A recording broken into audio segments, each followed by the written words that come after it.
Personil Satgas TMMD, Prada Parlin, dan Prada Sahyunan berkunjung ke pembudidayaan lele memberikan penyuluhan terhadap budidaya yang baik di lingkungan 2 Desa Pasir Sidang, Kecamatan Angkola Sangkunur, Kabupaten Tapanuli Selatan.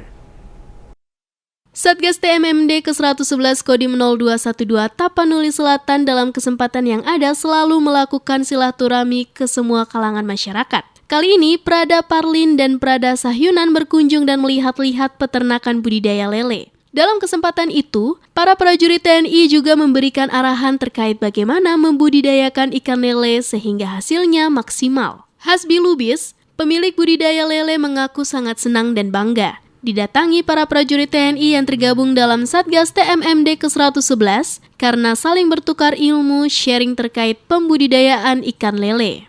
Assalamualaikum warahmatullahi wabarakatuh. Saya masyarakat Desa Pasir Sidang, Kecamatan Angkola Sangkunur, mengucapkan terima kasih kepada Satgas TMMD ke-111 Kodim 0212 Tapsel yang telah membantu dan mengembangkan budidaya ikan lele ini. Semoga ikan lele ini bisa dijual ke luar daerah dan kegiatan TMMD ini berjalan lancar. Amin. Wassalamualaikum warahmatullahi wabarakatuh. Tak lupa dia juga mendoakan semoga kegiatan TMMD di wilayahnya berjalan sesuai harapan.